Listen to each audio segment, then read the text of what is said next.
Pourquoi je fais ce sujet? Parce que hier, j'ai fait mon émission Open de la Renaissance. Il y a deux femmes qui ont un peu relaté leur histoire. Elles ont été violées à l'âge de 10 ans. C'est maintenant des femmes. Ce ne sont pas des petites filles, c'est des femmes. Voilà. Comme vous le savez, les personnes qui ont subi des viols sont des personnes incomprises. Elles sont incomprises. Surtout quand ça se passe dans nos familles. Il y a des garçons, il y a des filles qui ont subi des viols dans nos familles. Et leur parole n'a pas été écoutée. Ces personnes n'ont pas été écoutées. Elles ont par contre gardé cela. Elles ont gardé cela, voilà, dans le cœur. Elles ont eu des fissures, des traumatismes jusqu'à présent. Avant de rentrer dans le vif du sujet, je veux d'abord vous dire que le viol, c'est un crime. Le viol, c'est un crime devant les lois, devant la loi. Un crime. Quand il y a pénétration, c'est un viol. Et quand il n'y a pas pénétration, c'est une agression sexuelle. Il faudra qu'on mentionne ça. Voilà. Quand il y a pénétration buccale, vaginale, patati patata avec les objets, c'est un viol. Et quand il y a agression sexuelle, c'est quand tu as voilà, une agression sexuelle, la personne veut te pénétrer, mais toi tu te défends. On appelle ça agression sexuelle. Veuillez partager massivement le live. Quand vous connectez, vous partagez le live et vous faites les cœurs. Alors, comme je l'ai dit tout à l'heure, il y a des femmes, il y a des hommes qui sont déjà adultes, qui ont subi ça.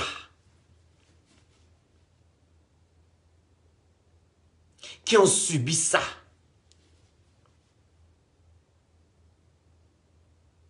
Et quand on te viole, c'est que la personne te force à faire des rapports sexuels avec. Il te force, une obligation, il te force. C'est ce qu'on appelle viol. Et si on ne te force pas, ça veut dire que tu es consentante. Mais, quand tu es mineur, c'est toujours un viol. Est-ce que vous saisissez? Quand tu es déjà adulte, que tu dis, ok, j'accepte, c'est plus un viol. Hein. Mais quand tu es mineur, à 10 ans, 11 ans, 12 ans, 13 ans, 14 ans, 15 ans, 16 ans, là, quand tu n'es pas consentant, là, quand on te dit, va t'asseoir à 12 ans, là, c'est un viol. Parce que tu es mineur. Mais quand tu es adulte et que la personne te force, là, on appelle viol aussi. Quand on te force, je dis, quand il y a la force, là, c'est le viol. Quand tu n'es pas consentante, je parle de la personne, c'est un viol. Donc, il faut savoir ça. Donc, les gens qui ont subi des viols, ce sont des gens, ok, qui ont été agressés sexuellement. Elles ont eu des pénétrations. Elles n'étaient pas consentantes. Il y en a beaucoup. Dans les familles, on camoufle. Dans l'entourage, on camoufle. Et ces gens-là, elles ont honte de parler parce qu'elles risquent d'être rejetées. Premièrement. Elles ont honte parce qu'elles pensent être, je ne sais pas si c'est pensé ou bien elles risquent d'être rejetées. Et deuxièmement, elles se disent que si je dis que j'ai été violée, quel sera le regard des autres vis-à-vis de moi? Quel sera leur regard? Il y a ça. Le rejet. Le regard des gens, de l'entourage. Et toi-même, tu ne vas pas te sentir, tu vas plus te sentir, pour ne pas dire, tu ne vas pas te sentir propre. Tu vas te sentir sali parce que quelqu'un t'a abusé de toi. Quelqu'un a abusé de toi. Il a abusé de toi. Voilà pourquoi on va dénoncer ça aujourd'hui. Mes soeurs, mes frères, vous qui avez subi des viols, il faut dénoncer. Faites-vous entendre. Faites-vous entendre. Dès que vous vous faites violer, ne prenez pas la douche. Gardez les vêtements avec lesquels on vous a violé. Vous allez directement porter plainte. Vous allez directement porter plainte. Et pour ceux et celles qui ont subi des viols à 10 ans, comme je l'ai dit tout à l'heure, faites-vous entendre. Dites à vos parents, même s'ils ne veulent pas écouter, vous dites qu'on m'a violé. Vous sortez même de vos maisons, vous pensez dire on m'a violé.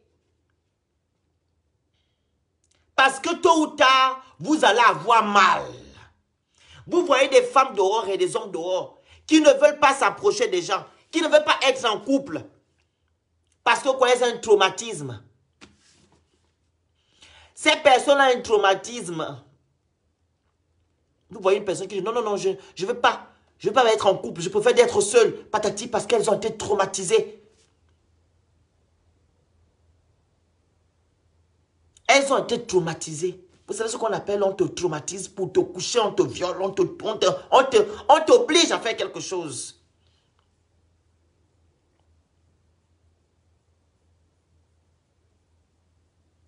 Ces gens-là ont des problèmes jusqu'à maintenant. Les femmes comme les hommes. Ne restez pas dans le mutisme parce que ce mutisme-là va faire sorte que vous vous sentez en fait victime après. Pourquoi je n'ai pas parlé? Pourquoi je reste dans le silence? Pourquoi vous allez vous poser des questions? Vous allez même faire du mal aux gens qui ne vous ont rien fait. Et il y en a d'autres qui se sont violés, qui ont subi des viols, pardon, et qui violent aussi d'autres. C'est un grand traumatisme. Et comme je vous ai dit au live que j'ai supprimé tout à l'heure, faites les cœurs s'il vous plaît. Faites les cœurs. Partagez le live. Il y a des commentaires que je vois qui n'ont pas de partage. Partagez le live. Il y a des gens qui ont subi des viols, ok?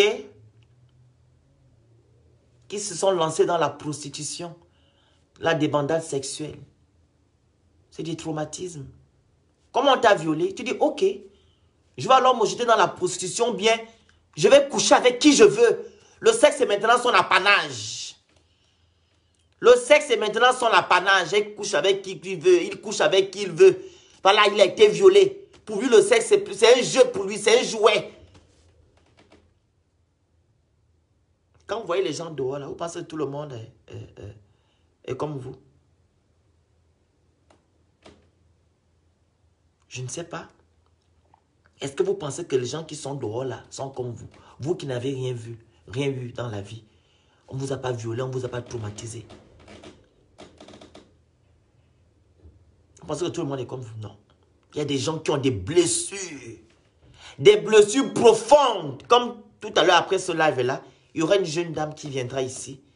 Qui viendra raconter son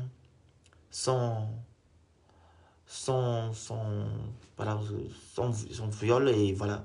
Elle a fait un livre. Pardon. Elle viendra ici vous raconter son histoire. Comment elle a été violée. Après ce live. Comme je l'ai dit tout à l'heure, c'est une blessure très profonde. Vous devez en parler. Si vous êtes jeune, vous avez 10 ans, vous criez. Si vos parents ne veulent pas entendre, parce qu'il y a des parents qui disent qu'on ne t'a pas violé, si c'est son mari ou c'est son oncle ou c'est son cousin. Non, il ne t'a pas violé. Oh, tu es comme ça, tu mens. C'est comme ça en Afrique. Hein. Surtout l'Afrique, c'est toujours comme ça. Quand l'enfant me dit, maman, on m'a violé. Tonton a mis des trucs dans mes fesses. Papa a mis les choses dans mes fesses. Oh non. Oh, c'est faux, tu mens. Vous pensez qu'un enfant va venir mentir? Surtout vous là, qui envoyez vos enfants chez vos cousins et vos cousines. Vous laissez les enfants chez les amis. Vous savez, vous connaissez la moralité de vos amis.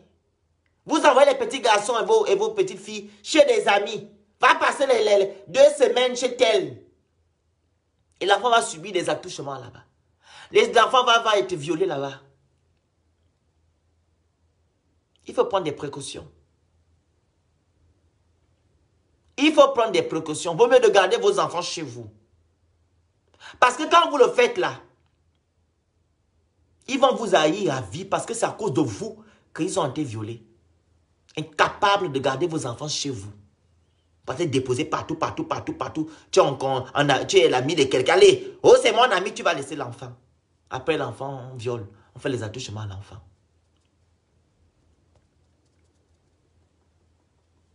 Vous serez des ennemis de vos enfants.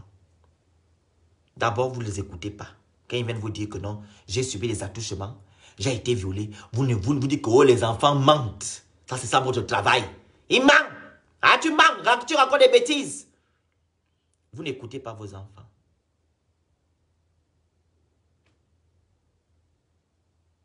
Et vous prenez vos enfants comme des menteurs.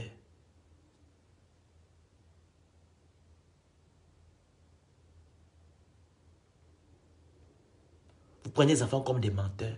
À un moment donné, il faut arrêter ça. Écoutons vos enfants.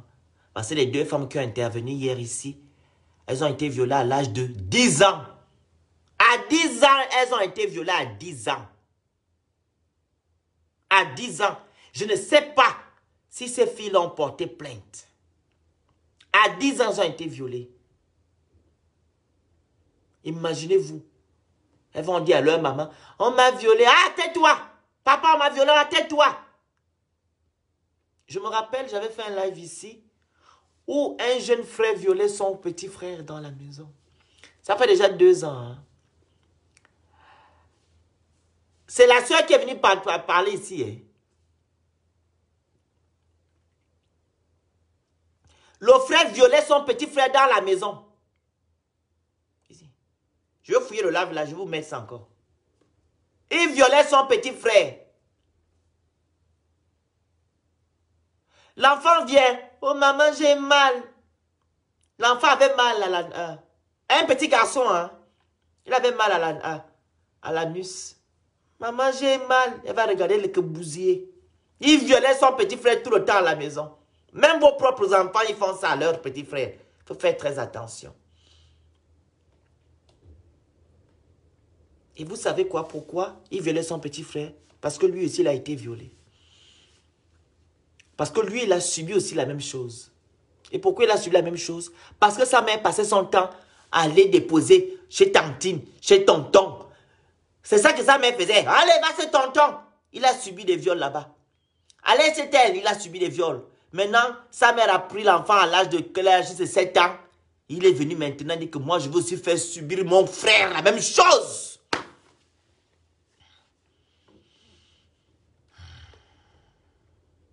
Je veux aussi faire subir mon petit frère la même chose. Donc, il couchait son petit frère.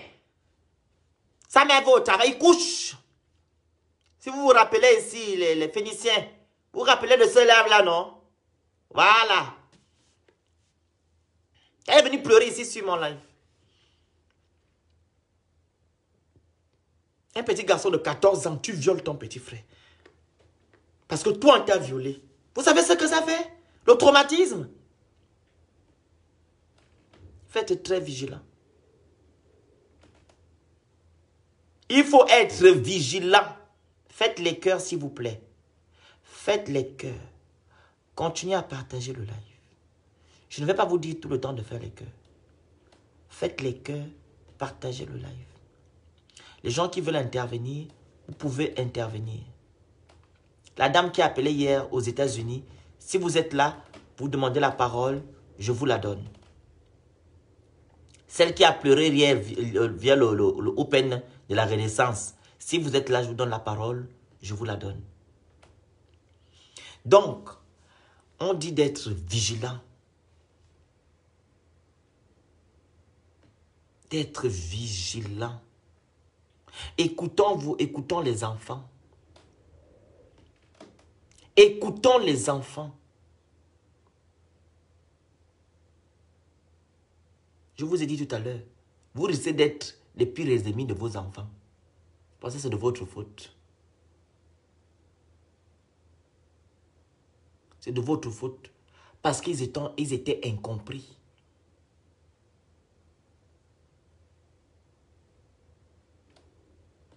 Alors, pour les viols, comme je vous l'ai dit, vous gardez les vêtements. Ne vous lavez pas. Directement, vous partez à l'hôpital. Vous partez chez un médecin. Voilà, il va faire des examens. Voilà, parce que c'est ça. Avant de porter plainte là, ce sont des choses que vous devez faire. Parce que c'est bien beau de faire un live, de vous raconter les choses, les vécus des gens. Mais c'est vraiment important. Vous ne vous lavez pas. Est-ce que vous me comprenez? Vous ne vous lavez pas. Vous gardez les vêtements. Ok? Voilà. Vous partez chez le médecin. Il va vous faire des analyses. Après, vous partez à la police avec tous les documents.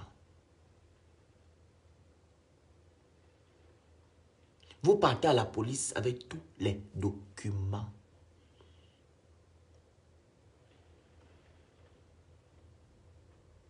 Je vous donne la différence de agression sexuelle et viol. Viol, c'est quand il y a pénétration. Agression sexuelle, c'est quand on a vu te pénétrer, mais tu t'es débattu. Mais tu peux toujours porter plainte. Les enfants, 10 ans, 11 ans, 13 ans, vous partez dire à vos parents qu'on m'a violé. Ils ne veulent pas écouter. Vous descendez dans la rue, vous partez crier qu'on m'a violé. Et s'il vous plaît, les parents, parlez de ça à vos parents. Hein. Je parle de vos enfants. Parce qu'en Afrique, vous aimez trop les choses taboues. Il faut raconter à vos enfants que viol, c'est ça. Ça, c'est ça. Il faut toujours parler à vos enfants. Parce que vous êtes comme ça, vous les Africains. Vous n'aimez pas parler des choses qu'on doit parler aux enfants. Dites à vos enfants, papa, le viol, c'est ça. Agression, c'est ça, c'est ça. Si tu vois tonton ou tantine te faire ça, c'est que tu as subi ça. Il faut parler à vos enfants. Dites-leur. La prévention, c'est quelque chose. Les enfants de maintenant écoutent. Hein. Il y a de cela 3 à 4 mois. Ça s'est passé en Belgique. Il y a une jeune fille qui est partie dans une soirée. Il y avait beaucoup de gars. Donc, elle était avec son copain. Elle est allée dans la chambre avec le copain. Ils ont fait le pipi. Le copain appelait ses amis que venez. Elle était déjà saoule. Vous savez, elle était déjà saoule. Quand vous vous buvez et que des gens viennent vous coucher, c'est déjà un viol aussi. Faites les cœurs. Faites-moi les cœurs, s'il vous plaît, et partagez le live. Donc, quand tu as déjà bu, on t'a donné des substances, la boisson, la drogue et tout, c'est déjà un viol. Hein? Donc, la fille était déjà saoule. Il a appelé tous ses amis. Ils étaient à 10. Ils ont fait la vidéo. Ils ont fait la vidéo. Ils ont fait la vidéo. Ils ont couché. Ils étaient à 10. Et le jeune homme me dit que quoi? Elle était consentante. Elle aime ça. Gloire à Dieu. Ces jeunes Congolais-là étaient enfermés. On a attrapé le copain et tout le reste. Et qui a fait en sorte qu'ils sont enfermés, ce sont les Congolais eux-mêmes. Ils ont dit qu'on va vous pourchasser. Ça s'est passé en Belgique il y a 2 à 3 mois. Ils étaient à 10, ils ont violé une Congolaise aussi. Hein. Elle était consentante. Elle était consentante. Quelqu'un qui est saoul. Quelqu'un qui a bu. Elle était consentante comment? Elle contrôle. Elle se contrôle, non? Quelqu'un qui est sous comment on appelle ça? Qui a bu, qui n'est pas elle, mais elle ne peut pas être consentante. Elle est sous l'emprise des drogues, voilà, elle ne peut pas être consentante. Elle a été violée. Et ces gars-là ont été arrêtés. Des jeunes, hein? Des jeunes. Bien arrêtés. 17 ans, 18 ans. Jusqu'à menacer même l'influenceur qui a fait le live. Que, tu te mêles de quoi? Elle a voulu ça, elle a voulu se faire prise. J'ai dit, ah! Donc, il faut prévenir. Dites à vos enfants que ça, viol. Ça, viol. Même quand vous envoyez vos enfants à l'école, il y a des profs, les profs de sport, bizarres qui disent aux petites filles que viens, je vais regarder tes seins. Ce sont les attouchements. Hein. Il faut expliquer à vos enfants, les profs de sport et tout ce monde-là, les maîtres dans les aiguilles, tout ce monde-là. Vous devez faire la prévention à vos enfants. C'est important. Faites en cours. Après, je donne la truc à l'argent. Bonjour. Ça va? Oui, ça va très bien. Bien, merci. On t'écoute. En effet, vas-y, on t'écoute. Ok. En effet, concernant ce sujet de viol, moi, j'ai été victime d'attouchement. Donc voilà. Parce qu'à un moment donné, c'est la vie, hein. Mais je suis d'accord avec toi à moitié parce que c'est pas forcément de la faute des parents, en fait. Parce que. Non, c'est pas la faute des parents. J'ai pris des exemples. Faut bien écouter. Oui, j'ai écouté. Et quand vos enfants, c'est les tantes, c'est les oncles. Oui. C'est les parents. Et quand les parents n'écoutent pas leurs enfants, c'est de leur faute. Tu ne me diras pas le contraire. Oui, je suis d'accord. Voilà. Dans mon cas, particulièrement, ma maman ne permettait pas qu'on parte chez les gens. Déjà. Ma maman était très protectrice. Même partir en congé ou en vacances, on ne partait jamais chez les gens. On partait très rarement chez sa petite sœur et chez son grand frère, même sans, en fait. Parce que ma maman c'était une parano, en fait. Elle avait écouté beaucoup de choses par rapport à ça. Et comme j'ai dit, on est plus de filles que de garçons. Donc, à mon papa, on est 6 filles et il n'y a qu'un seul garçon. Pareil, à ma maman, elle a eu 3 filles et un garçon. Donc, ce qui fait que on était dans le quartier, on était toujours les enfants, qu'on sait que, bon, leur mère ne parle pas aux gens, parce que ma maman ne parlait pas aux gens, en fait, parce qu'elle avait tellement peur qu'on s'approche de ses filles. Et surtout moi, comme j'ai toujours dit, depuis petite, on me connaît en tant que mère intellectuelle. Donc, ce qui fait que elle avait trop l'œil sur moi, en fait. Et comment ça s'est passé dans mon cas? Moi, dans mon cas, en fait, c'était un maçon. Un maçon qui était... parce qu'à l'époque, notre maison familiale n'avait pas encore terminé les constructions, en fait. Donc, on avait aménagé. J'avais l'âge de 9 ans, 8 ans. Et c'était un maçon. Il était très vieux, hein, un bon pédophile. Partagez-moi le live. C'était un bon pédophile. Parce que, à ce qui paraît, l'histoire est sortie qu'il a fait avec tous les enfants, les filles de ses travailleurs. Bon, ça m'a un peu consolé, quoi. Mais bon, heureusement qu'il ne m'a pas violé. Hein? Il a fait, je n'ai pas compris. En fait, à ce qui paraît, il le faisait à tous les filles de ses employeurs. Ok. Donc, voilà. Du coup, c'était un maçon très vieux. Je ne sais pas s'il est mort, il était très, très vieux. Et il était du genre, il était chef chantier. Tu vois un peu, non, genre, on dit chef chantier. Donc, il amenait son équipe. Et quand, du coup, ces petits travaillaient, tout est venu demander, on veut de l'eau, on veut de la nourriture. Est-ce que maman a ça pour nous et tout. Et moi, j'étais très éveillée, petite et curieuse. Donc, ce qui fait que, à chaque fois qu'ils venaient, je disais que mes mamans nous a toujours dit qu'on n'ouvre pas la porte aux gens. Parce que ma maman me disait ça. Que nous la porte à personne. Je ne suis pas là, vous n'ouvrez la porte à personne. Donc, c'était comme ça. Et mon grand frère, je crois qu'il n'était pas allé jouer au basket. Du coup, je crois que j'avais 9 ans parce que mon grand frère me dépasse de 4 ans. Il avait 13 ans, il était allé jouer au basket et tout. Donc, j'étais seule avec les filles, mes 2 petites sœurs. Celle qui me suit avait 5 ans et la dernière avait 3 ans. Voilà. Maman est allée au marché, je ne sais plus trop quoi. Mon père n'était pas là, il avait voyagé. Donc, j'étais là et tout. Après, il me dit, viens un peu. Je dis, bah, je ne peux pas venir. Si c'est l'eau, il y a le tuyau qui est là-bas. Buvez l'eau. Moi, j'étais vraiment très éveillée. Moi. Je dis, non, buvez l'eau qui est là-bas et tout. Après, il a encore fait une phrase là. il a réussi à me faire sortir de la maison. Je précise que ça se passe en pleine journée. Hein. Ça se passe pas que il faisait qu'il était quoi, 15 heures, un truc comme ça. Après, je lui dis, bah, oui, je suis là. Et du coup, tous les petits là, disent, ah, elle est morte. Donc, en fait, gamine, je retenais les mots. Donc, ce qui fait qu'ils disaient que, ah, elle est jolie, la fille de la patronne. Elle est jolie, celle-là, machin. Donc, ils murmuraient ça et tout. Moi, j'ai commencé à... J'ai été intriguée, en fait. Et après, il me dit, viens ici. Après, il me dit, viens ici à côté, tu vois. Il me dit, viens ici à côté et tout. Je dis, OK. Après, il me dit, baisse ton pantalon. Parce que moi, j'étais garçon manqué petite. Donc, les pantalons. Il me demande de baisser mon pantalon. Moi, je dis, bah, pourquoi je dois baisser mon pantalon?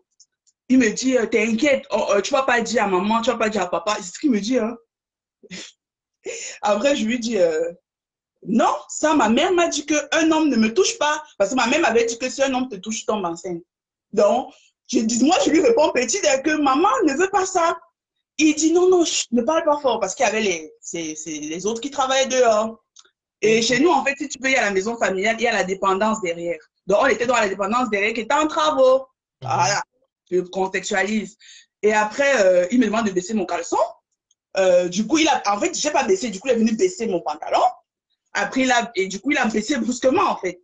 Et après, il m'intrigue et il me dit, si tu parles, si tu cries, je vais te taper et je vais te tuer. C'est ce qu'il me dit. Okay. Et comme les autres travaillaient à la véranda, à l'entrée de la maison, donc, on était vraiment dans un coin. Tu vois le gars isolé, il n'y a même pas la lumière. Donc, merde, je dis qu'après, je reste comme ça. Je suis intimidée. Après, il me dit, chut, il me sort tu sais, les trucs des maçons, là, le maître. Le maître jaune, là, et il plie, en fait. Il me dit, ce qui va se passer ici, tu ne parles à personne, à Nini. Je commence à pleurer parce qu'à l'époque, je faisais le karaté, en fait. Donc, je commence à pleurer et tout. Et je me dis, merde, dans le karaté, faites les cœurs, s'il vous plaît. Faites les cœurs, s'il vous plaît. Ça ne vous coûte rien de faire les cœurs. Oui, en fait, dans le karaté. C'est avec un doigt. Et le partage, c'est avec un seul doigt. Vous êtes déjà attentif à écouter. Il faut faire les cœurs et partager massivement. Tu vois, oui. Voilà, avec le karaté là et tout, je commence à imaginer les scènes, que je peux faire les prises, mais je me dis, il est vieux, que je ne peux pas. En fait, il est baraqué, quoi. Je ne peux pas. Et après, il me touche la vulve. Il constate que je suis vraiment fermée, quoi, parce que, bon, moi, j'étais témoin de Jéhovah, bon, moi, garçon manqué. Moi, je bagarrais les hommes, en fait. Donc, moi, c'était pas possible. Et après, je ne sais pas ce qui s'est passé. Ma maman rentre du marché. Et ma mère était que quand elle rentre du marché, elle parlait toujours que qui est là. Donc pour nous, c'était en fait pour nous dire que j'arrive, les enfants. Donc si quelque chose se passe, vous devez quitter, vous êtes là-bas. Quand j'entends ça, je dis maman est là, maman est là. Je commence à crier maman. C'est comme ça alors qu'il me prend le maître, il me serre ici. Il dit, tu ne dois pas crier. Je t'ai dit que si tu parles, je te tue en fait. Moi, j'étais petite, Animi. Moi, tu es un bébé, tu ne comprends pas. Et à l'âge de 9 ans, j'étais en 6e. Donc, j'étais un bébé, j'étais sale, je transpirais même, je ne connaissais même pas qu'on doit mettre les parfums. Après, parce qu'il connaissait le caractère de ma mère, que si ma mère le trouvait, elle allait le tuer. Parce que ma mère était tellement colérique qu'elle les tue avant qu'on l'amène en prison. Et après, quand elle arrive, donc, elle demande à petite que Hello Longueur, elle me cherche. On dit non, il y a quelqu'un qui l'a appelé, le maçon l'a appelé, elle commence à crier mon nom en dialecte. Parce que mon petit nom de la maison, c'est Natoucha. Elle commence à chercher au quartier, Natoucha, Natoucha, Natoucha. Et je dis, maman, je suis ici. C'est donc là qu'il me demande de courir, qu'il faut qu'elle me trouve, que je suis un peu comme si en train de laver quelque chose en fait. Donc, ma mère, donc, elle me dit, tu fais quoi là? Depuis que je t'appelle, tu n'entends pas. Donc, elle me donne en fait dessus. Je dis, non, maman, j'étais ici derrière, je lavais. C'est donc comme ça qu'il sort. Hein, avec, comme s'il dit non, j'étais avec elle. Donc, ma mère a fait un regard. Ma mère a compris que sur mon visage, elle a compris que quelque chose s'est passé. Donc, c'est là dont tout part. Elle m'appelle à côté, elle me dit qu'est-ce qui s'est passé et tout. Je dis non, il ne m'a rien fait, mais il m'a fait. J'avais pas vu son pied en fait. Donc, il n'avait pas sorti son pied, mais il m'a touché. Il m'a touché. Et après, elle me dit ce qui s'est passé. Donc, j'ai expliqué. C'est là où maman alors a fait le scandale. Donc, on a d'abord arrêté les travaux. Elle a d'abord tabassé, versé l'eau chaude. Oui, maman était comme ça. Elle a pris maintenant amené Ongata à Nouvelle. Parti porter plainte qu'il y a eu attouchement, machin. Et c'est donc comme ça que pour le libérer, on a dit qu'il doit faire la liste de toutes les petites filles à qui il a fait ça. Donc, on a commencé à sortir les noms qu'il a fait à tel. Voilà, maintenant en prison. Donc, voilà. Maintenant, concernant les répercussions que ça a eu sur moi, Ma question, oui, qu'est-ce qu'il y a eu comme les répercussions, c'est que j'ai très peur des hommes, en fait, tout simplement. C'est bien pour ça que quand j'ai fait l'Open de la Renaissance, tu as très bien vu que dans mes pratiques, je suis très... Je ne pars pas dans les délires de ouf, en fait. En fait, c'est ça, en fait, que ça m'a bloqué dessus. Et même pour dire ma première relation de sexe, je l'ai eue à 19 ans. Donc, je peux dire un peu le... Tu as vu un psychologue? Oui, bah, je suis des psychologues. Je ne suis pas des psychologues et j'ai en parlé à un psychologue. Et même avec mon mec actuel, il sait très bien qu'il ne faut pas qu'on me prenne brusquement, en fait.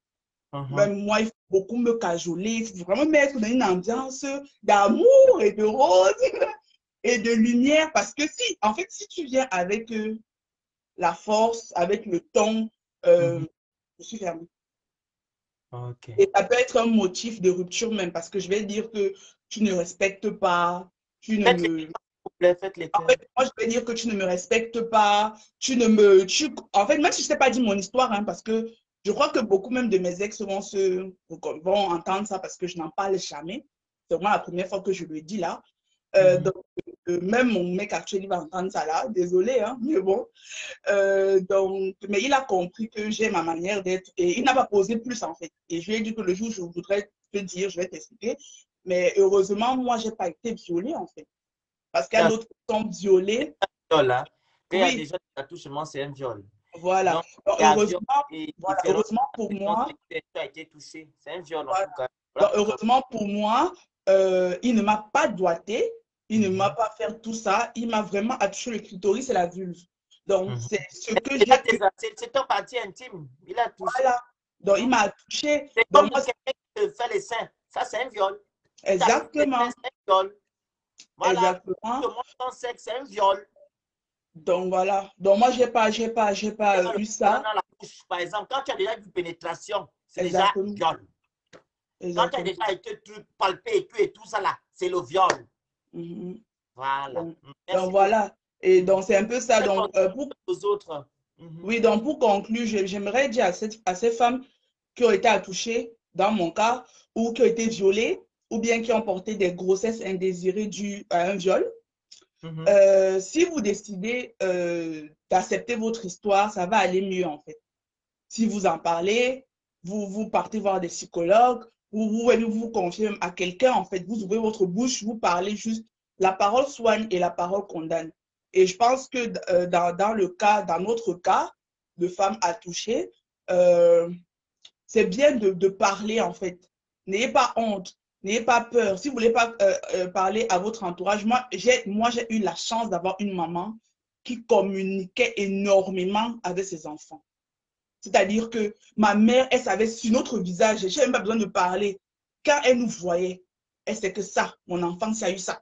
Tu dois poser des questions ici. C'est pour ça que je dis qu'il y a des parents vraiment que apprenez à connaître vos enfants. Apprenez à connaître vos enfants. Vous ne pouvez pas aller donner tout le temps les enfants chez les cousins, les tontons, les tantis, et c'est eux qui maîtrisent vos enfants mieux que vous. Ça, je dis que l'éducation parentale, vraiment en Afrique, on doit faire toute une école. Hein. C'est pas possible. C'est pas possible. La mienne, par exemple, rien qu'avec mon faciès, elle a compris que ma fille ne se comporte pas comme ça. Ça veut dire que, et je ne la cherche jamais comme ça. Donc, si je l'ai cherchée aujourd'hui, c'est qu'on l'a, surtout qu'elle savait que j'étais vaillante. Elle a dit que non, sûr qu'on allait la kidnapper quelque part et on l'a déposée là, en fait. Donc, du coup, elle a directement posé les questions. Elle n'a même pas eu besoin de... Et ma maman savait me prendre. Il y a une manière dont tu parles à un enfant. Elle m'a grondé, elle m'a dit, pourquoi je te cherche depuis? Et quand je lui ai fait le regard, elle a compris, il y a quelque chose. Très Donc, bien. c'était pour dire ça. Et n'ayez pas honte. Et pour celles aussi qui prennent les grossesses indésirées dues à l'avortement, si vous décidez de garder vos enfants, pardon, au viol, si vous décidez de garder vos enfants, ne faites pas subir votre colère ou votre rancœur sur votre enfant. Parce que si vous ne voulez pas garder l'enfant, avortez tout simplement. Très bien. Voilà, ça c'est pour référencer le témoignage de la sœur qui est passée la dernière fois. Très bien. Ne Merci. venez pas dire aux enfants que oh, tu es issu d'un viol, machin, machin, ça ne sert à rien. Donc voilà, c'était ma petite conclusion. Et soyez forts. Bye bye. Ma petite. Zara l'argent, est-ce qu'elle est connectée? Zara l'argent est connectée? Est-ce que Zara l'argent est connectée? Si tu es connecté, demande la parole, comme ça tu vas intervenir. La jeu est en cours.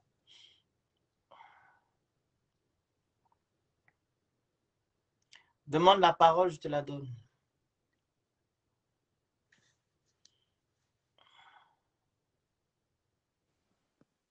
Voilà. Bonjour tout le monde. Bonjour, bonjour, bonjour. On t'écoute. Alors, moi, j'ai été violée par un prêtre. J'avais l'âge de 9 ans, 9 ans, 10 ans. Comment ça a commencé? En fait, je devais prendre ma première communion. Et il fallait apprendre les trucs d'Eucharistie, je sais pas quoi, là, tant de trucs. Et ma mère était à la chorale, mon père, lui faisait le clando avec sa voiture. Du coup, je partais à l'église chaque fois, tout le temps, quand il fallait. Et donc, ma maman partait souvent me laisser chez le prêtre pour qu'on me pose les questions. Voilà. Et donc, quand j'arrive là-bas, le prêtre commence à me poser des questions et tout. Puis, il se déplace, tout simplement, il vient s'asseoir à côté de moi. Il commence à me faire des attouchements. Il me dit, viens. Je me lève, je vais. Et il commence à me violer. Et je lui demande, mais qu'est-ce que tu fais? En pleurant, qu'est-ce que tu fais? Il dit, non, ne pleure pas, ne pleure pas. Ça ne va pas faire mal. Attends, je vais commencer par le petit doigt, machin. J'ai dit, mais ce n'est pas normal, c'est pas bien ce que tu fais. Il dit, non, c'est pas que ce n'est pas normal, mais tu vois, tu es une belle petite fille. Du coup, quand il a fini, je saignais. Je saignais. Il m'a mené dans les toilettes, il m'a fait les nettoyages et tout et tout. Quand je sors de là, je vais vers ma maman pour lui dire que, maman, écoute, je n'ai pas d'abord dit le premier jour. J'ai fait au moins une semaine. Après, je lui ai dit, maman, je saigne du truc, du kiki. Elle me dit, ah, peut-être ce sont tes règles. J'ai dit, mes règles? Elle me dit, ben oui, quand la femme saigne et tout, machin, nanani, elle me paye les papiers, les machins hygiéniques là et tout. Elle me les met. Mais ça ne continue pas à sortir. Puis elle me dit, je lui dis, maman, j'ai envie de te parler. Comme ma maman était une courrière, c'était quelqu'un qui... Elle grondait tout le temps, en fait, pour rien et pour tout et pour rien. Donc, du coup, je lui dis, quand tu vois, quand j'étais Faites pas partie... les... Excuse-moi, Zara. Ne faites Oui. pas les trucs de pitié. Faites par contre les cœurs. Pour lui donner la force. Le pitié, c'est pas ici. Faites les cœurs. Quand je sais, elle me dit, attends, Voilà. Mhm. je lui dis, ben, j'étais chez le prêtre et tout pour faire l'Eucharistie. Elle me dit, tu me dis quoi là? Qu'est-ce que tu me racontes là? Je dis, mais maman, il a couché avec moi. Enfin, on parlait, en tout cas, chez nous, on avait un mot là qu'on disait souvent. Et il m'a piné les mots comme ça. Mhm. Après, elle me dit, tu n'as pas le droit. Elle m'a giflé. Elle me dit, tu n'as pas le droit de dire des trucs comme ça et tout. J'ai dit, mais maman, je suis en train de te dire la vérité. Et donc, elle me dit, mais non, parce que tu ne veux pas aller apprendre, tu ne veux pas avoir ta première communion, tu vas voir. Elle a commencé plutôt à me juger, à dire que je ne veux pas et tout et tout. Et je suis partie me mettre au coin de la maison, commencer à pleurer, pleurer, pleurer. Et tout le temps, c'était comme ça. Chaque fois que je partais, elle me forçait pour partir. Et moi, je ne pouvais pas parler à mon papa. Mon papa était un homme, je peux dire un homme à problème. Lui, c'était, il ne faut même pas lui parler de ça en fait. Et j'ai vu que la personne la plus proche à qui je peux m'adresser, c'est ma mère. Le papa, tu ne l'approchais pas n'importe comment. Mhm. Et donc, ça a duré pendant un moment.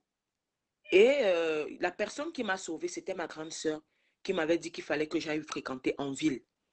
Elle est venue, elle a vu ma mère. Elle a dit à ma mère que, bon, écoute, il faut que, on m'appelle mon petit nom, c'est Merveille. Il faut que Merveille vienne fréquenter en ville. Et il ne faut pas qu'elle reste ici et tout et tout. Quand je suis partie en ville, j'ai toujours eu du mal à parler de ça. J'ai gardé ça parce que je me suis dit, si ma mère m'a jugée déjà, celle qui m'a accouchée, ma grande sœur, je ne peux même pas en parler. Donc, tellement j'avais peur au point où je me sentais pas, je me sentais pas bien, En sécurité, tu ne te sentais pas en en sécurité. sécurité. C'est ce que j'ai dit au Exactement. début, excuse-moi, j'ai dit au début que non. Voilà, vu que les parents ne vont pas t'écouter, tu vas te renfermer, voilà, pour que d'autres personnes aussi ne te jugent pas, voilà. Parce que les grands, toujours, c'est toujours ça qui dérange chez nous en Afrique. Les grands ont toujours raison. Ça, c'est clair. Vas-y. Et donc, j'ai vécu avec ça jusqu'au jour, au jour d'aujourd'hui où je suis arrivée en France et que j'ai eu à parler de ça à un psychologue. J'ai vécu avec ça. Malheureusement, mon père est mort. Il n'a jamais su ça. Ma mère est morte. Elle n'a jamais eu à connaître la vérité ou quoi que ce soit. Ils sont morts comme ça. J'avais dit que je pouvais même un jour m'asseoir et dire à ma mère que maintenant je suis majeure et maintenant je t'explique ce qui s'est passé. Et le prêtre la vit encore jusqu'à aujourd'hui. C'est pas vrai. Si, si. Donc, il a Je beaucoup ne connais encore d'autres victimes. Ça veut dire qu'il y a beaucoup de victimes. Faites les cœurs, s'il vous Donc, plaît. je me suis dit que le jour que je vais voyager pour aller là-bas, je pourrais prendre ça à main et le dénoncer. Le dénoncer pour dire aux parents que, écoutez, vos petites filles, attention. Même mon fils, quand il va à l'école ici, ou je le confie à la voisine, ou je ne sais pas, quand il vient, je le touche. Parce que j'ai une manière de le toucher. Quand je l'appuie derrière comme ça, s'il fait aïe, mais quand je vois qu'il est normal, il me dit, je lui dis, Christ, tu as eu un problème là ou machin. Il me dit, non, non, non, je n'ai rien, ça va, ça va. Je dis, ok, comme tu n'as pas eu de problème là, ça va. Quelqu'un ne t'a pas touché, il me dit, non, personne ne m'a touché. Je regarde toujours, toujours, toujours mon enfant quand il rentre parce qu'on ne sait jamais. Même les petits-enfants, ce n'est pas seulement les professeurs et tout. Il y a des petits-enfants à l'école même aussi. Oui, qui font Qui font ça. des attouchements aux autres enfants. Et je parle beaucoup de ça avec lui parce que moi, j'ai été victime de ça. Et quand tu parles de ça aujourd'hui, ça me rappelle beaucoup de souvenirs. Parfois, tu ne peux pas...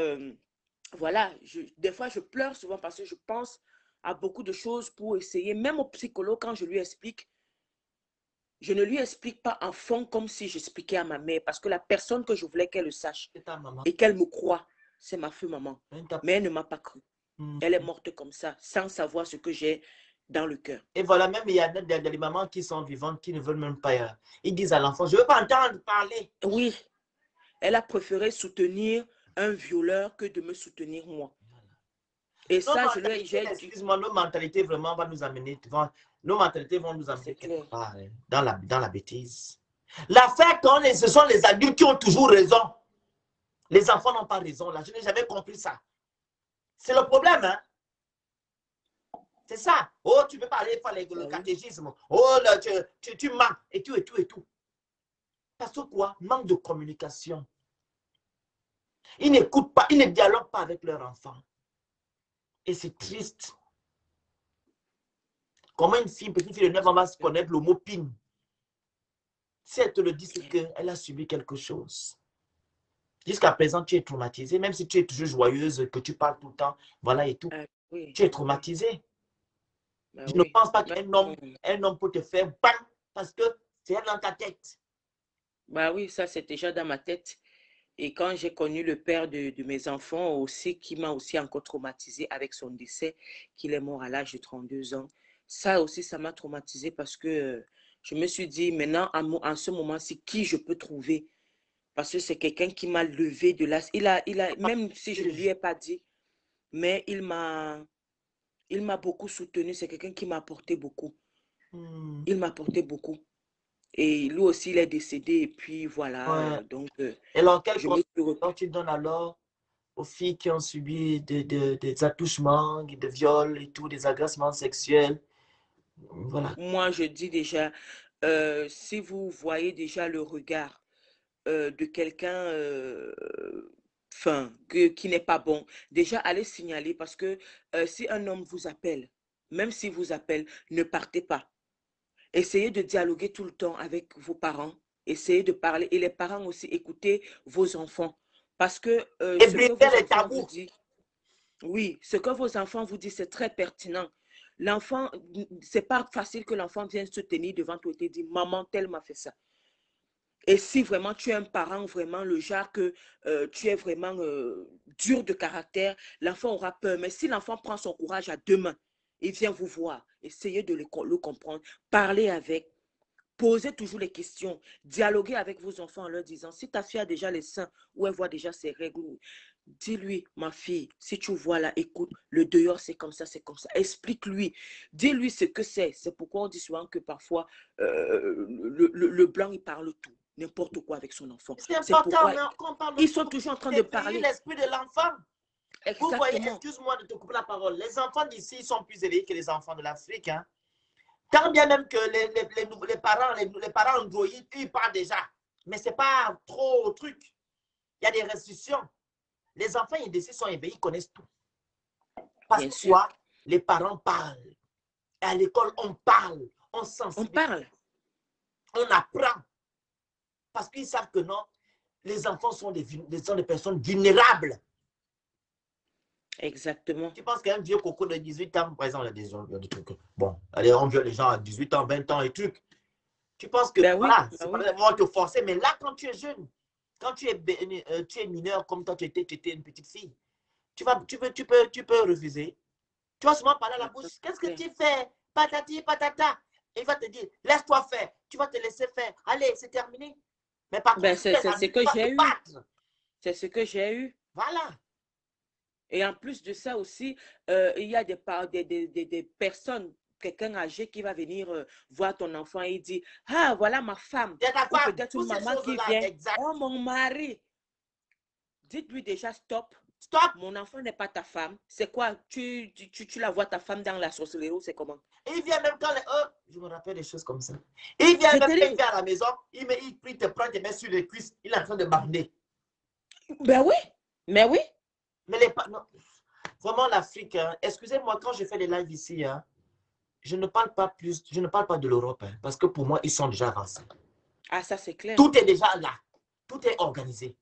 Quand je fais les lives, je me focalise, je m'adresse plutôt aux Africains, parce qu'on a encore un long travail, on a encore un long chemin à faire. Exactement. Donc, les gens qui viennent toujours dire que, oh, il n'y a pas que l'Afrique et tout. Je ne parle pas de notre continent. Je parle de l'Afrique. On doit changer de mentalité. Quand je viens faire les lives, c'est pour qu'on change de mentalité, pour qu'on s'ouvre, briser les tabous. Et donc, les enfants, il y a des enfants qui sont tellement traumatisés à vie à cause du silence, à cause du fait que non, vous dites que les enfants mentent. Moi, ma maman a eu à me taper même quand je lui ai dit ça. Elle m'a dit que tu mens. Ouais. Elle m'a tapé. Et elle Pourquoi va j'accuse un traumatiser prêtre? pour une deuxième Fois? Ben fois. oui. Ben oui. L'adulte a toujours raison. L'adulte a toujours raison en Afrique. Pourquoi l'adulte a toujours raison en Afrique? Ton grand frère a tort. Ce n'est pas le même sujet. Oh, tais-toi. Si tu me tais, pourquoi? Il a tort. Je dois lui dire la vérité. Mais je ne l'insulte pas. Je lui dis qu'il a tort. Je lui dis ce que je pense, mais dans la politesse. Quand les gens vont comprendre ça, ils vont arrêter. En tout cas, Aza, courage. Quel message tu donnes? Merci. Tu as donné un message déjà, je pense. Oh oui, j'ai déjà donné un message. Oh, merci. Faites attention juste. Merci. Vos enfants, quelqu'un ne doit pas les appeler ma femme, mon mari. Et quelqu'un, apprenez vos enfants que quand on leur donne, quelqu'un les appelle en route pour leur donner quelque chose, qu'ils disent non. Ils doivent dire non. Ils apprennent à dire non. Et parler beaucoup, dialoguer beaucoup avec vos enfants. Merci. Mais c'est vrai que je suis encore traumatisée jusqu'à présent quand je pense à ça, mais bon, c'est la vie. On ne va pas Faites les cœurs, partagez le live. On ne va pas rester sur ça. C'est pourquoi parfois, j'essaie d'être joyeuse. Et tu es vraiment joyeuse, hein, parce qu'avec tout ce que tu as subi, donc, je voilà quoi. de ce que tu me racontes souvent ici, mais ce viol-là, vraiment, ça t'a traumatisé. C'est d'abord là que tes problèmes ont commencé. Ben oui, Si ta c'est mère ça. t'avait compris, je pense que tout ce que tu as subi encore après la nouvelle, Exactement. voilà, tu es Exactement. Mais blessé. paix à son âme. Mais je l'en veux toujours. J'en veux toujours à ma mère C'est tout jusqu'à bas. aujourd'hui. Qu'elle ne m'a pas écouté. Mais paix à son âme, paix à leurs âmes. Qu'elle repose en paix où elle est. Mais vraiment, ça m'a beaucoup touché, franchement. Merci, merci, Alan. Merci à vous aussi. Merci, bye. Bye. Il y a une personne qui voulait intervenir ici. Vous voyez les choses. L'affaire là, je vais toujours vous le dire, que l'adulte a toujours raison. Je ne comprends pas ça en Afrique. L'affaire là, quand on ne peut pas parler de tout et de rien, je ne comprends pas. Moi, un adulte, je vais faire mes là de open de la résistance. Pourquoi tu parles de sexe? Il y a des gens ici qui ne connaissent pas. Ils ont besoin d'être informés. Il y a des gens qui ne connaissent pas des positions 114. Ils ont besoin d'être informés. Mais qu'on va rester maintenant qu'on a des sujets qu'on ne doit pas parler, on doit faire ça, parce que quoi? Nos cultures, en fait, ce n'est pas bon. Voilà, vous retrouvez maintenant des enfants qui ont subi des viols. Parce que vous ne voulez pas parler, vous ne voulez pas dénoncer. Voilà pourquoi on n'avance pas. On veut toujours cacher les choses. Brisons un peu les tabous en Afrique. Brisons les tabous en Afrique.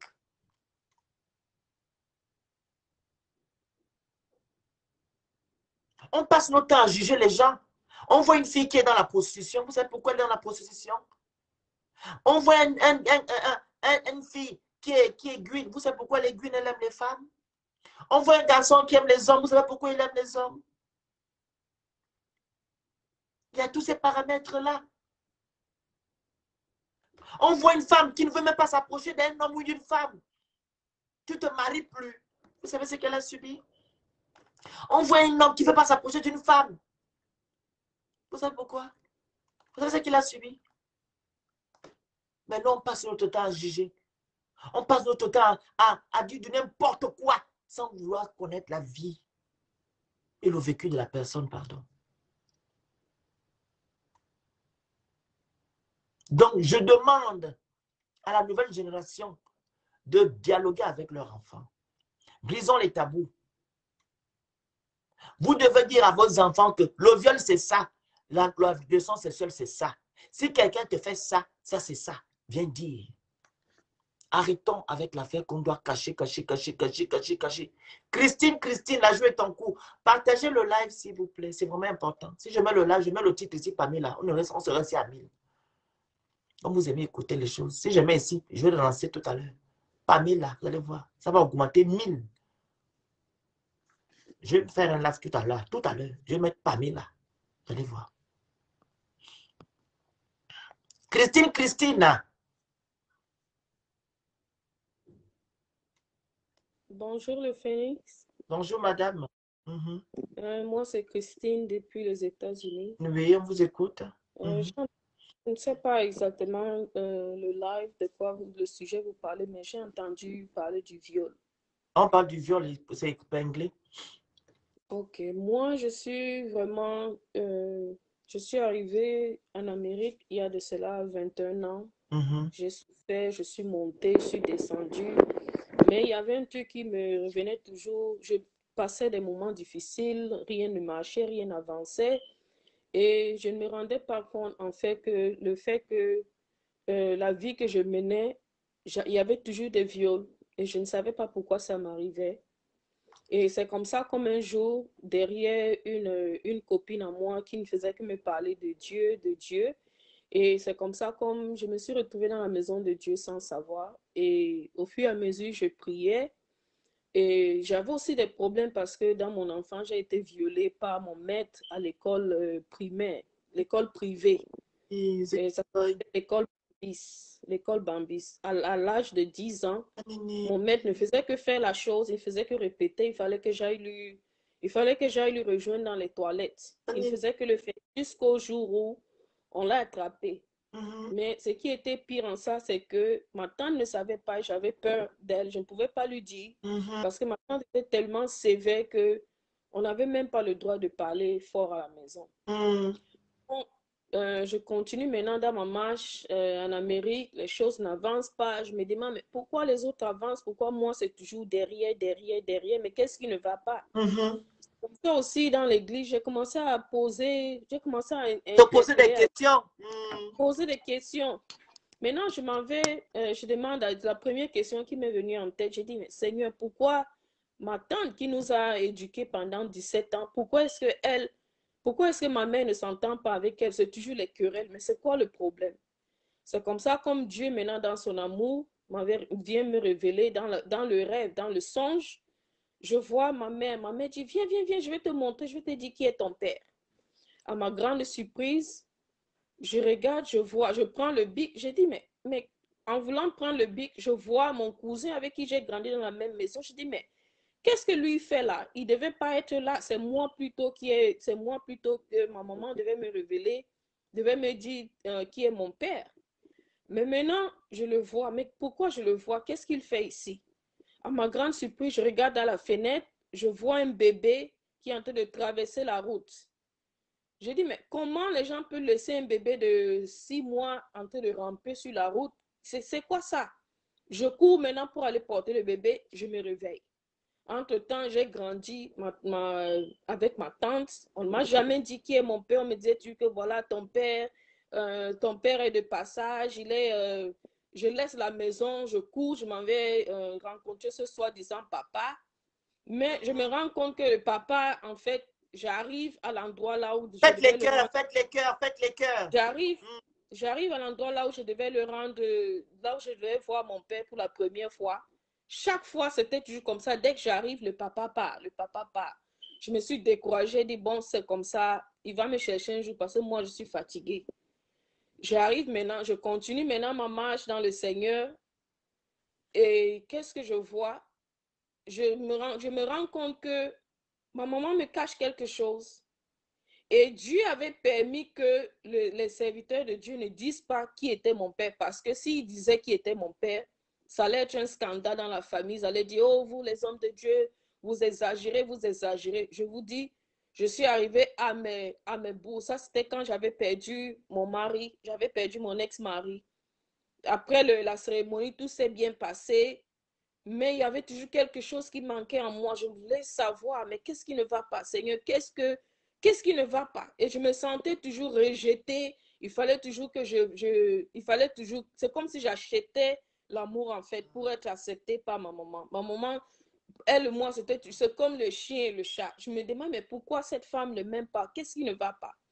Voilà, maintenant, après les obsèques de mon ex-mari, il décède et les gens sont rentrés à la maison.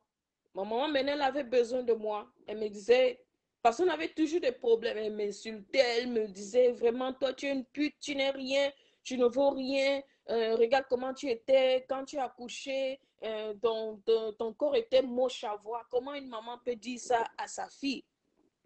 Je ne comprenais pas, je me demandais si quelque chose ne va pas dans sa tête. C'est comme ça, comme je continue maintenant avec l'histoire. À la dernière minute, maman avait besoin de moi. Elle me dit, oh, je dois aller mentir pour elle pour déclarer les taxes parce qu'elle ne voulait pas payer les taxes. Donc, il fallait que je couvre parce que comme j'ai une entreprise, donc il fallait que je mens en disant qu'elle a acheté la marchandise de 10 000 $ pour qu'on lui laisse passer, pour qu'elle ne paye pas ses impôts. Maintenant, moi, mon truc, c'était quoi? Il fallait que je lui ai dit ça juste pour lui mentir parce que je voulais qu'elle me dise en fait qui était mon papa. Maintenant, la relation là où j'étais aussi, un jour, j'ai fait l'erreur, j'ai mis en haut-parleur. Mon copain était là à côté de moi. Je demande à ma maman, qui est mon père? Oh, tu sais, son nom c'est... Aujourd'hui, elle dit un nom, demain c'est un autre nom. Le gars même qui était à côté de moi me dit, non, ta maman train de te mentir, elle ne te dit pas la vérité. Maintenant, je reviens encore avec l'histoire après le deuil. On était en jeûne, on a fait le jeûne de 3 jours à sec. Et le pasteur avait dit, non, tu n'as pas besoin de faire le jeûne à sec, manger le soir. Moi, tellement que j'étais fatiguée de ça, j'étais assoiffée, je voulais savoir qu'est-ce qui ne va pas, pourquoi ma vie est comme ma vie est. C'est maintenant que pendant le jeûne, Dieu maintenant vient me révéler que ton papa, c'est ton cousin. J'ai dit, waouh, mon papa, c'est mon cousin. J'ai pleuré le jour-là comme je n'ai jamais pleuré. J'ai appelé cette femme jusqu'aujourd'hui, là où je vous parle. Elle ne veut rien à foutre avec moi. Elle ne veut pas me parler. J'ai toujours été rejetée. Et pour moi, je suis habituée avec ça. Donc, mon conseil, je voulais conseiller les femmes que si vous avez un problème comme la mienne là, cherchez Dieu. Dieu va toujours se révéler. Si moi, je n'étais pas, ça fait 37 ans, c'est l'année passée que j'ai découvert que mon père, c'était mon cousin à travers, en cherchant Dieu. Donc, il y a plusieurs personnes comme ça qui souffrent, mais ils ne savent pas que, voilà, les choses ont été faites. Et ces choses-là, je vous dis, ça affecte. Là où je suis là, apparemment, un homme ne peut pas prendre sa main et poser sur mes jambes. J'ai un problème avec ça. Je prends, ça me gêne, ça me dérange. Je dis, mais pourquoi il fait ça? Je peux être dans la chambre avec mon copain. Ça, c'est dans le passé. J'entre dans les toilettes, je ferme la porte. Pourquoi? Parce que j'ai vécu ces choses-là. Ça m'a tellement traumatisé que et je rends vraiment grâce à Dieu parce que si je ne me donnais pas à Dieu, je n'allais jamais savoir. Et j'étais prête à mourir, j'étais prête à me suicider parce que je ne savais pas pourquoi, mais les choses n'avancent pas. Donc, mon conseil, c'est vraiment apprenons à nous aimer et aussi cherchons Dieu quand ça ne va pas. Dieu est capable de se révéler à nous. Donc, c'est mon conseil, quoi. Pour motiver ceux et celles-là qui ne savent pas. Ceux qui sont en train de vouloir savoir pourquoi les choses n'avancent pas, pourquoi leur vie est comme c'est. Tu peux être dans une relation, mais tu ne te rends pas compte parce que les choses ont été faites. Maintenant, si tu n'es quelqu'un qui ne connaît pas Dieu, ça serait très difficile d'avancer. Moi, c'est en tout cas, je rends vraiment grâce à Dieu parce que... Tu es issu d'une union incestueuse. C'est ça, c'est ça. Et dans la famille aussi, les cousins le faisaient, ils nous violaient tout le temps. Et ma grande sœur aussi a subi ce même viol par le mari de ma tante qui a abusé d'elle. Et ils l'ont amenée, je ne sais pas où, chez un féticheur ou c'est quoi. Elle a avorté, ils l'ont fait avorter à l'âge, je crois aussi, elle a eu ça à l'âge de 10 ans. Et jusqu'à 9 ans qu'ils font ça. Jusqu'à nos jours, ma grande soeur ne peut plus jamais concevoir. Elle souffre, je vous dis, elle souffre. Elle, vraiment, c'est la merde, quoi. Quand je vois ma grande soeur, ça me fait mal. Ça me fait vraiment mal. Merci beaucoup. Merci pour votre témoignage. Oui, merci beaucoup. OK. Rien. Que Dieu vous accompagne. Vous êtes suivi par un psychologue quand même? Pas vraiment. Je ne suis pas encore passée par là. OK, il faut le faire quand même. Hein? Merci. OK? Grand merci. Bye bye. OK, bye bye. Vous voyez les choses? Sa grande soeur n'arrive plus à enfanter. Elle a été violée. Ils sont allés chez les Manga. Elle a enlevé le bébé jusqu'à maintenant. Elle n'arrive plus à enfanter. Vous voyez ce que vous faites?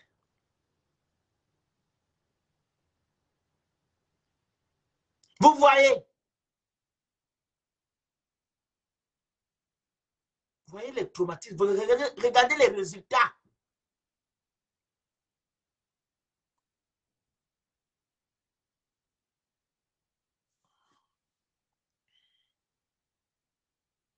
Christine est passée.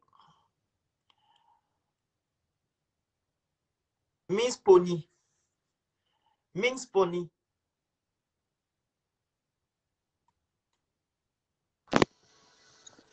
Allô, bonsoir. Bonsoir. Moi, j'appelle pour bien évidemment intervenir par rapport à quelque chose que moi aussi j'ai vécu.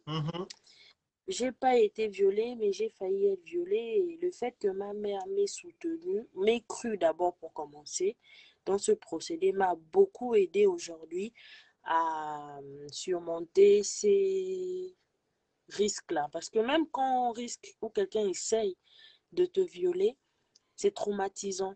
Et j'avais quoi? J'avais 11 ans. Oh, excusez-moi, madame, excusez-moi.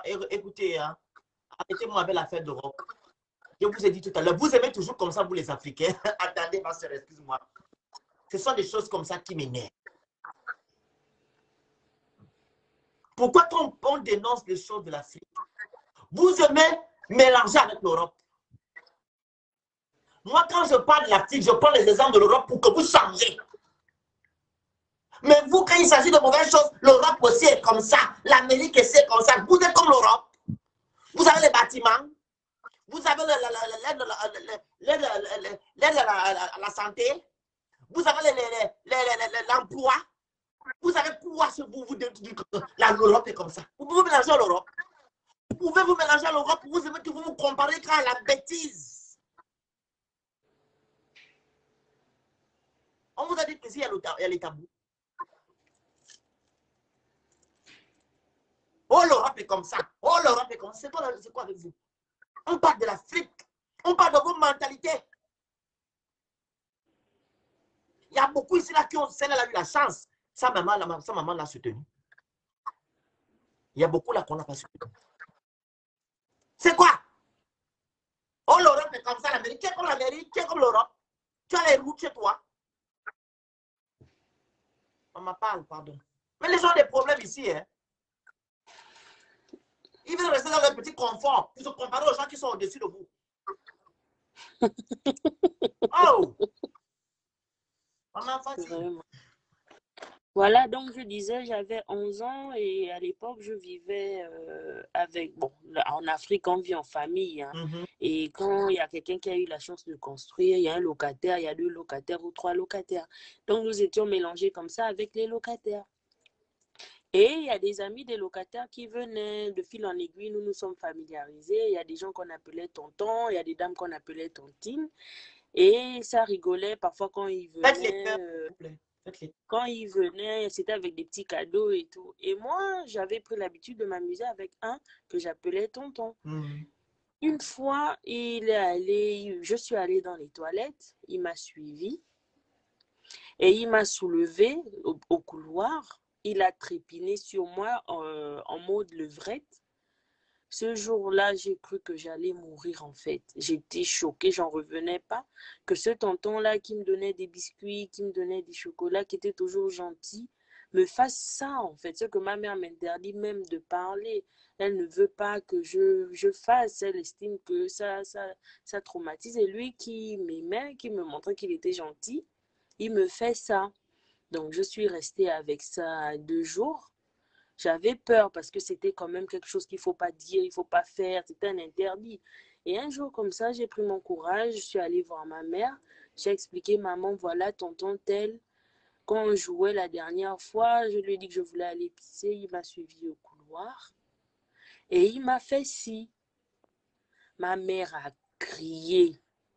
Et Dieu faisant ces choses, il était venu veiller avec son ami. Elle est allée l'agresser d'une façon. Elle a appelé ses frères, mes oncles et tout. Ils l'ont chassée jusqu'à ce que je devienne majeure. Hein. Je ne l'ai plus vue. Je ne l'ai plus vue, je ne l'ai plus aperçue. Après, j'ai même entendu qu'il est décédé. Ce que ma mère avait fait pour moi, vraiment, je m'étais sentie vraiment sauvée, quoi. Ma mère, pour moi, c'est ma super héroïne. Parce que ce qu'elle a fait, vraiment, oui, elle m'a augmenté de la confiance en moi. Elle a augmenté tellement de bonnes choses en moi aujourd'hui. Je n'ai plus peur même des hommes, quoi. Un homme me dit quelque chose aujourd'hui, je sais que, bon, quand je dis aujourd'hui, c'est une façon de parler, mais ma mère, quand un homme me dit quelque chose et que je ne veux pas, je lui dis je ne veux pas. En fait, elle a augmenté. C'est important. Si je dis tout ça, c'est pour dire que c'est important de soutenir les enfants parce que lorsqu'on ne les soutient pas, on les diminue. Et lorsqu'on les soutient, on leur renforce en confiance et en force. Exact. Très... Vraiment, vraiment. Aujourd'hui, je me sens tellement bien. Bon, quand j'ai entendu tout ça, là, c'est vrai qu'il y a beaucoup d'histoires tristes. Je suis désolée pour mes sœurs qui n'ont pas été chanceuses. Mais je voulais aussi passer un message à ces personnes-là qui n'ont pas vécu ça. Et je n'espère que personne n'ait ça. Mais en cas de, c'est important de croire à son enfant. C'est vraiment important de soutenir son enfant. C'est le refuge, quoi. La mère est le refuge de son enfant. Très bien. C'est vraiment ça. Et comme conseil pour éviter, c'est vraiment d'éviter les faux gentils. Moi, j'estime que les amis de nos parents, même nos parents, quand quelqu'un est trop gentil avec toi, il faut te méfier. C'est qu'il cherche quelque chose derrière. Parce qu'en général, Même dans la famille, hein, quand on s'en fout de toi, c'est le standard. Bonjour, bonsoir, ça va. Maman a dit, tiens, ceci. Papa a dit, fais ceci ou etc. Quand la personne est trop gentille et que vous n'êtes pas deux enfants de même âge, il faut se méfier. Il faut vraiment se méfier.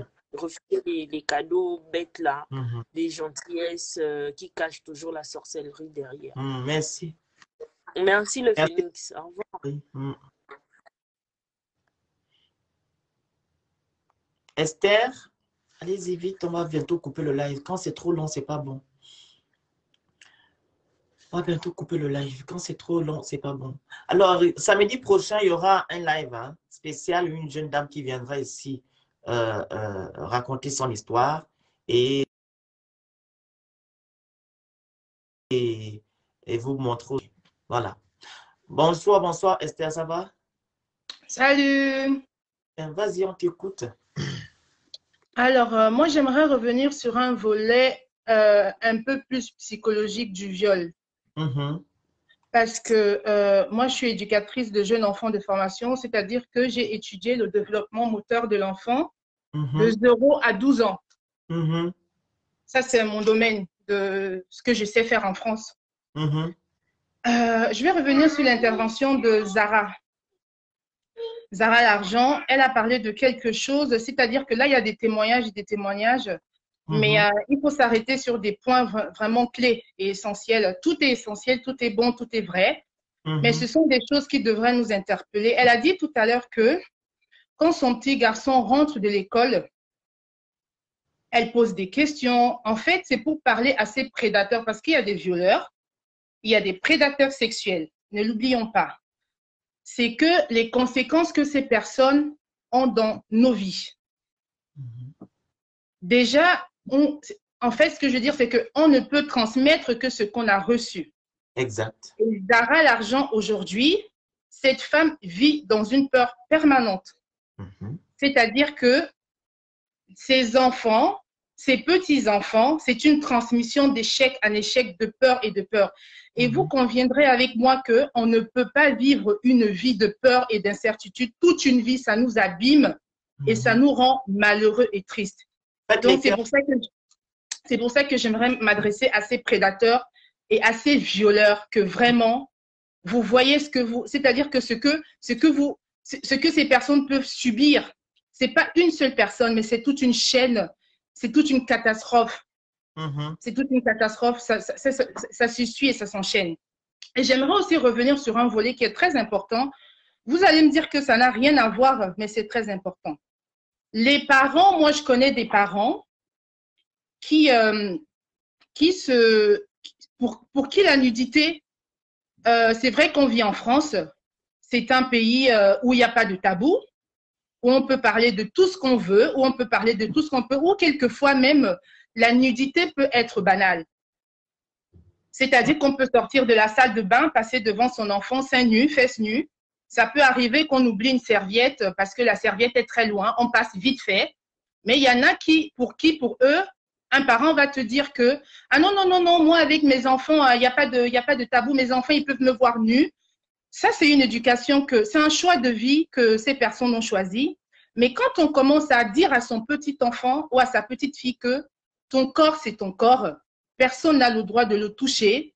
Nous, en tant que parents aussi, derrière, on ne devrait pas, c'est-à-dire que il faut déjà apprendre à cet enfant le respect du corps de l'autre. Voilà. Moi, il m'est arrivé moi, j'ai grandi dans cette famille-là où, justement, où comment on va dire, la nudité était banale. Moi, je passe devant mes frères, mes soeurs, ma mère nue. Non, mais en fait, Phénix, non, là où je veux en venir, c'est que toi, tu passes devant ton frère et ta soeur nue parce que tu es un individu aujourd'hui bien confectionné dans ta tête. Mais il y a des personnes qui sont fragiles. Parce que moi, je ne vais pas parler du violeur africain parce que je ne connais pas le volet du violeur africain. Mais il faudrait que vous sachiez, mes frères et sœurs, que ce n'est pas pour couvrir le violeur. Phénix, tu as dit quelque chose de très important tout à l'heure, c'est que ce violeur-là, qui est devenu un violeur aujourd'hui, quand on va chercher loin, quand on va chercher la source de son viol, d'ailleurs, très souvent, il a été violé, très souvent, c'est dans son nom. En fait, souvent, vous comprenez. En fait, je sais pas ce que tu comprends. Donc, je comprends. Il était victime, donc il va refaire ce qu'il a subi. Bien sûr, il va, justement, il va. Toi, tu es un individu qui est bien dans ta tête, tu es bien costaud, tes 2 pieds, tes 2 mains, tu as une tête bien faite. Mais il y en a des gens qui sont instables psychologiquement. Ce sont des personnes qui sont malades. Faut pas, c'est des personnes qui sont malades. Alors, en Afrique, il y a des sectes qui font que des messieurs, ils vont chercher la gloire chez les petits-enfants, ils les sodomisent, ils font des choses. Moi, je ne vais pas parler de ça parce que je ne connais pas, je parle de ce que j'ai appris en France. Et je peux vous dire que, Phoenix, quand tu disais tout à l'heure qu'en France, le tabou existe énormément, énormément même, comme on en voit au jour d'aujourd'hui où les voix commencent à se lever aujourd'hui. Aujourd'hui, on apprend que, oh, il y a un tel qui a fait ça il y a 5 ou 10 ans. Aujourd'hui, et là, ton émission est dans l'air du temps. Est dans l'air du temps aujourd'hui, c'est le vent en poupe. Tous ces violets-là, aujourd'hui, on voit en France, ça tombe. Pourquoi ça tombe aujourd'hui? Et justement, les grandes familles africaines que nous avons eues, ce sont des mythes, d'où la complexité faisait que même quand tu étais violé par ton père, qui était un grand monsieur costaud, tu ne parlais pas parce que c'était le père, c'était le patriarche, tu te tais. En France, c'est pareil. C'est pareil. Pourquoi? Parce que derrière, il y a un grand lobby. Parce que si tu dénonces ton papa, il y a son ami qui est un tel placé, de l'autre côté, tel placé. Donc, si tu veux, c'est la honte de toute une famille qui tombe. Donc, ici aussi, ça existe. Mais quand je disais tout à l'heure que je ne vais pas parler de ce que je ne connais pas là-bas parce que c'est quelque chose que je ne connais pas. Mais ici, ce que je voudrais dire vraiment aussi à nous, enfin, à mes sœurs, enfin, c'est même pas un message que j'ai à passer parce que ce message que je pourrais passer aujourd'hui, c'est un message qu'on passerait même tous les jours. Tous les jours à nos enfants. Mais je voudrais déjà que nous, en tant que famille, dans nos maisons, certes, nous vivons en France, chacun peut éduquer son enfant à la manière où il veut. Moi, personnellement, mes enfants, ils peuvent arriver qu'ils me voient. Mais vous imaginez un petit garçon, je ne dis pas que ça peut le conforter. Un enfant qui est en train de se construire, c'est-à-dire que c'est un enfant qui est comme une pâte à modeler dans sa tête. C'est que dans son cerveau, déjà, il y a des enfants qui ont une capacité déjà de 0 à 12 ans. Le cerveau d'un enfant n'est pas fait. Il n'est pas fini. Donc, vous imaginez déjà cet enfant qui est en acquisition de beaucoup de choses. Et tout d'un coup, il voit sa maman sortir les seins nus. Il voit son papa avec le pénis qui se balade comme ça. Non, mais attendez, je vais vous dire, si. Non, si, Phoenix.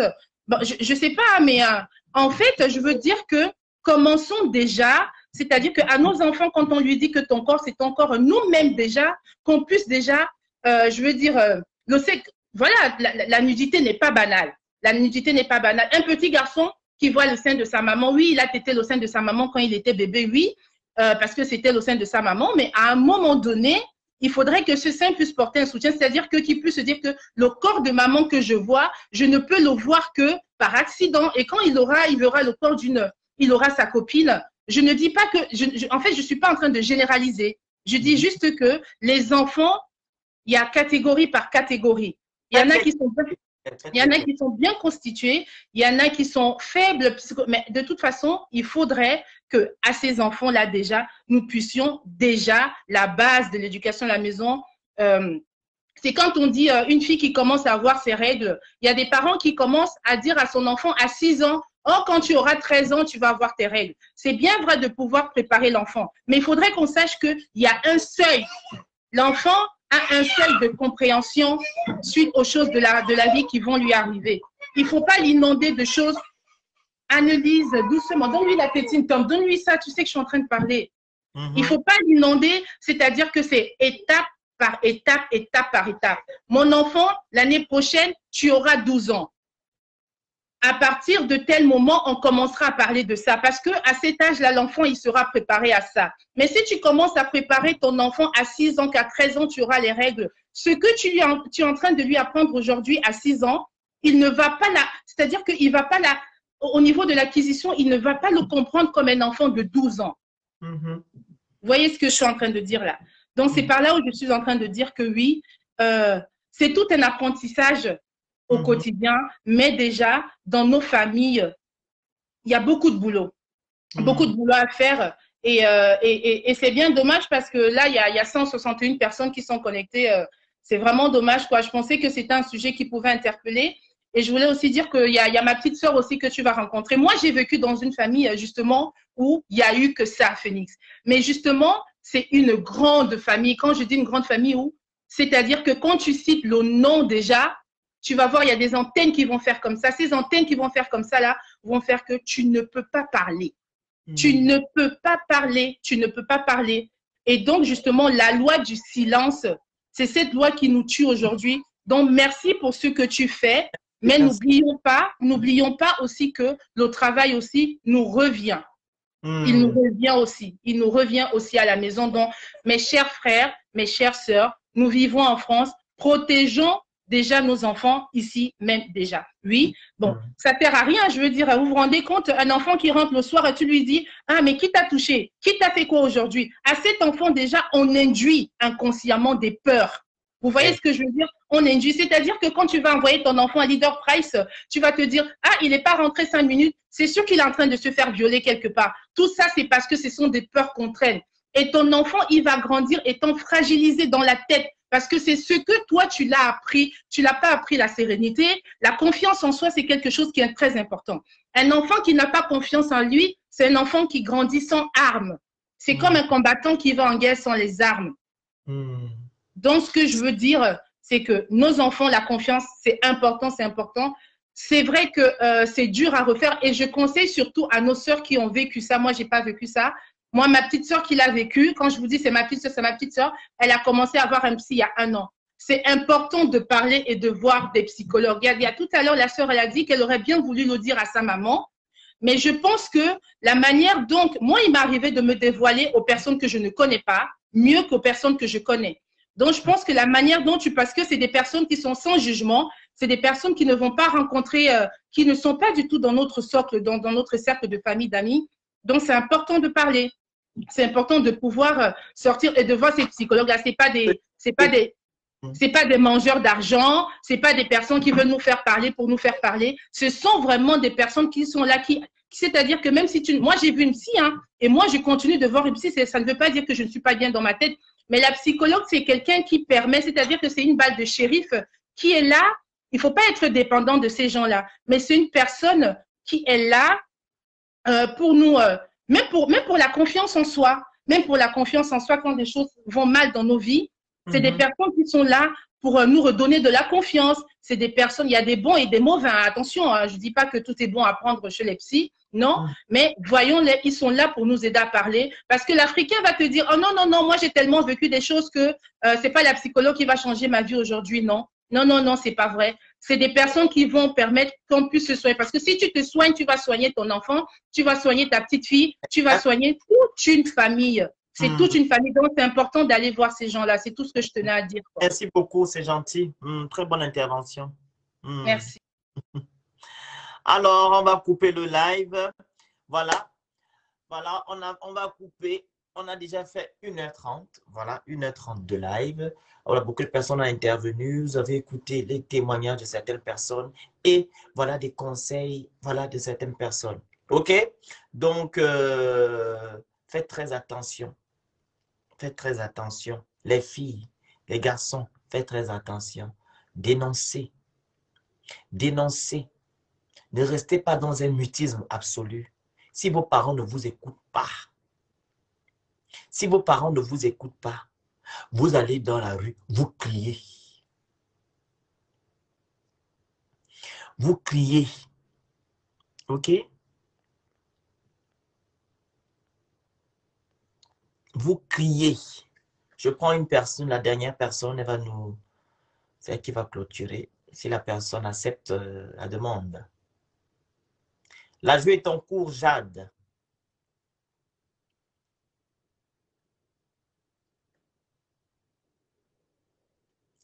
J'envoie la demande à Jade. Pourquoi on n'est pas nombreux? Parce que c'est comme ça. Vous voulez être nombreux comment? Quand on parle des vrais sujets, nous ne sommes pas nombreux. Jade a la difficulté de prendre... Bah, bref. Donc, je vous remercie d'avoir suivi ce live. Donc, agression sexuelle. OK, c'est quand quelqu'un ne t'a pas pénétré. Il t'a agressé par contre, ok? Et tu t'es battu. Et viol, c'est quand on t'a pénétré, on t'a mis des doigts, que ça soit vaginal, voilà, buccal, partout, quand on t'a déjà pénétré avec des objets, c'est que c'est le viol. Donc, ne vous lavez pas. N'enlevez pas vos habits, vous allez directement sur le médecin et le médecin va faire un truc, va vous faire la consultation et vous amenez ça devant le corps habillé, c'est-à-dire vous partez devant la police. Vous comprenez? Vous partez devant la police, vous allez à la police, pardon, vous allez là-bas dire que non, vous avez subi un viol. Vous comprenez? Voilà. Donc, ne restez pas dans le mutisme. Les parents, écoutez vos enfants. Écoutez vos enfants. Il faut écouter vos enfants. Quand un enfant vient te dire, j'ai subi ça, il faut l'écouter. Lily, la joué est en cours. La dernière personne à intervenir. Lily, la joué est en cours.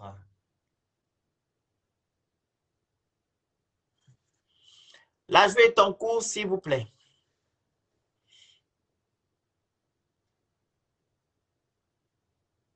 J'envoie la demande à Lily. Abonnez-vous à ma page. Abonnez-vous à mon compte Instagram Mystère le Phénix. Ma chaîne YouTube Mystère le Phénix. Les gens qui veulent me suivre sur Snap, vous tapez le Phénix 241. Ceux qui veulent me suivre sur TikTok, vous tapez le Mystère le Phénix, pardon. Et pour la pub, vous m'écrivez en inbox. Pour la promotion de votre entreprise, vous m'écrivez en inbox. Pour les conseils, vous m'écrivez en inbox. Voilà. Jade, la jouée est en cours. Bonjour. Bonjour. Tu n'as pas dit que tu cachais le visage. Tu peux montrer ton visage. Non, non, parce que je suis à la douche en fait. Ok, on t'écoute, vas-y. Tu es la dernière personne. Je voulais faire un témoignage aussi. Vas-y, vite fait. Ce que j'ai vécu, voilà. Et ça concerne beaucoup des établissements. Hein, les établissements. Et j'étais au CE2 parce que ma mère m'avait enlevé de l'école publique, gros bouquet 4, parce que j'aimais bien les bagarres et tout ça. Elle m'a dit non, mieux je fais un sacrifice, je te mets à l'école privée. Mais il faut que je trouve une école chrétienne, qu'on puisse te délivrer. Bon, le matin, vous priez un peu. Voyez, toi, là, tu déranges beaucoup.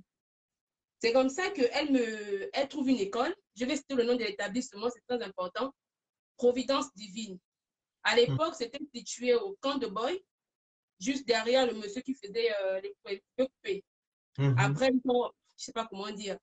Et juste après, ils ont ouvert une autre branche au Gros Bouquet. La route qui mène vers Plenoretti, entre derrière la prison, il y a une route là-bas. Là. Ils ont ouvert l'établissement qui est juste à l'entrée. Et le monsieur, je ne sais pas si vous connaissez aussi le nom du monsieur. Hein? Vas-y, on t'écoute. Voilà. Et le monsieur, normalement, il était directeur de l'établissement et en même temps, il était maître. Il était le maître. Donc, il s'appelle Fidèle Moreau. Fidèle Moreau. Et ce monsieur, je suis entrée dans son établissement au CE2, au camp de Boy. Et je le voyais beaucoup comme un papa parce que chaque fois, il venait me demander si tu allais bien, si je me sentais bien dans l'établissement, parce qu'il était en contact chaque fois avec mes parents et tout ça là. Et je le prenais vraiment comme un papa. Et quand je suis arrivée au CM1, il a commencé à un moment donné, parce qu'à l'école, quand tu arrives le matin, il faut, comment dire ça, il faut rester les leçons de la veille. Soit des tables de multiplication, soit ceci, vous êtes en rang. Celui qui arrive à faire cet exercice-là entre en classe. Celui qui n'y arrive pas, à la fin de cours, tu passes midi jusqu'à 17h. Donc, tu es puni. Et chaque fois, il m'arrivait des moments aussi, je n'arrivais pas. Et la première fois, le monsieur m'a fait passer midi. Il a expliqué à ma mère comment ça se passe. Je passe midi, je révise et ensuite, il me laisse partir. J'ai constaté que quand je suis arrivée au CM1, le monsieur a commencé, quand je passe midi, il vient s'asseoir à côté de moi. Il me parle comme un papa et tout. Et un jour, je vois, il met ses mains entre mes jambes. Je dis, mais c'est quoi cette histoire? J'étais petite, j'ai dit, je comprenais rien du matin. Peut-être qu'il a fait une erreur le premier jour. Et je constatais que chaque fois, maintenant, ça devenait une habitude. Même quand j'essayais de réussir même à faire quelque chose le matin, il trouvait pendant le cours un moyen pour me bloquer à l'école. Bien évidemment, je suis allée au CM2 et il a continué à me toucher le corps, à me toucher les seins. Et ça,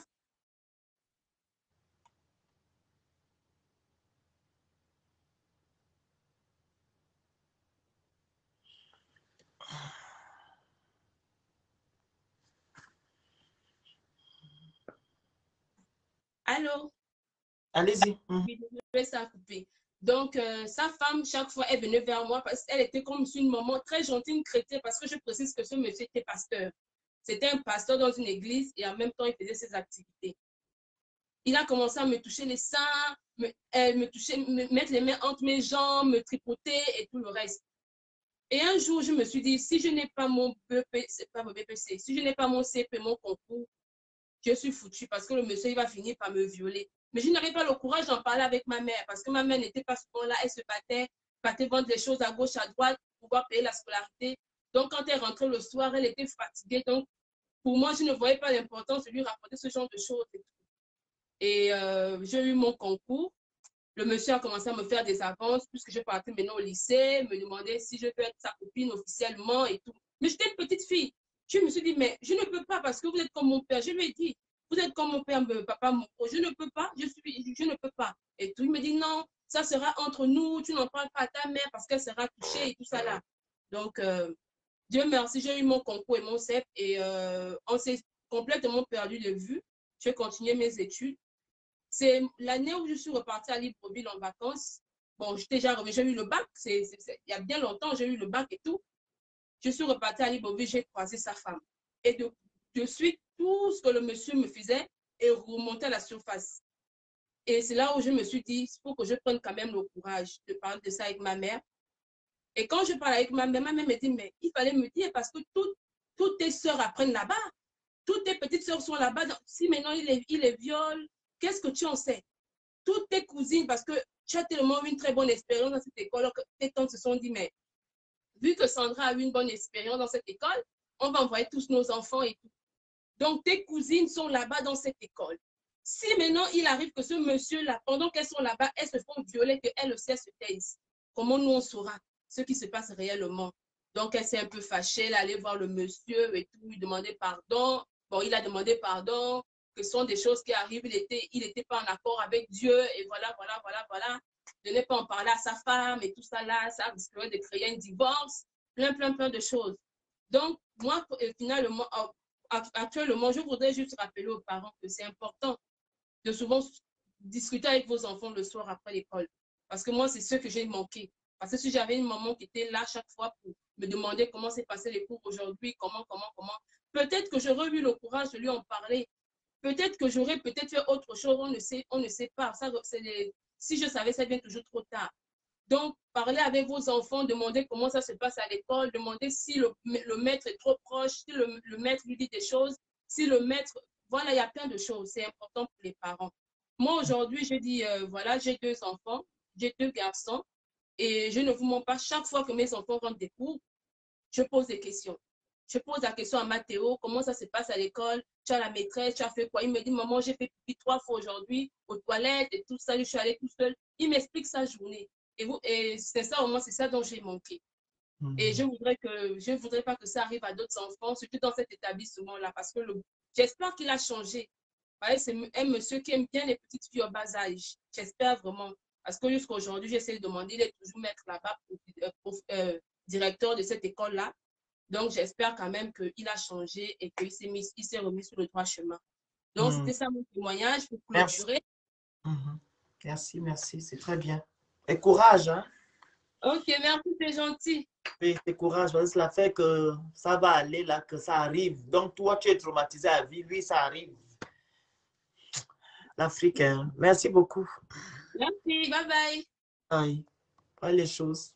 Ce sont des choses qui arrivent. Les choses de l'Afrique. Ce sont des choses qui arrivent. Mais vous ne pensez pas à l'enfant qu'elle est traumatisée. Elle est traumatisée. Elle est traumatisée. En tout cas, je vous remercie d'avoir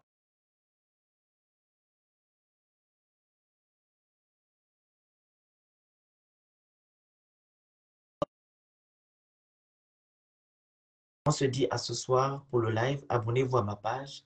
Abonnez-vous à mon compte Instagram, Mystère Le Phénix, TikTok, Mystère Le Phénix, ma chaîne YouTube, Mystère Le Phénix. Et les gens qui veulent me suivre sur Snap, vous tapez Le Phénix 241. Pour les pubs, vous m'écrivez en inbox. Pour la promotion de votre entreprise, vous m'écrivez en inbox. Et pour les conseils, vous m'écrivez en inbox. Ce n'est pas gratuit. Je vous invite à aller vous abonner sur la page de mon association humanitaire, Association Bien le Monde, qui veut dire tenons-nous la main. Donc, abonnez-vous à cette association, à cette page. Et les gens qui veulent adhérer, vous m'écrivez en inbox. Donc, merci beaucoup et à bientôt. Abonnez-vous. Bye bye.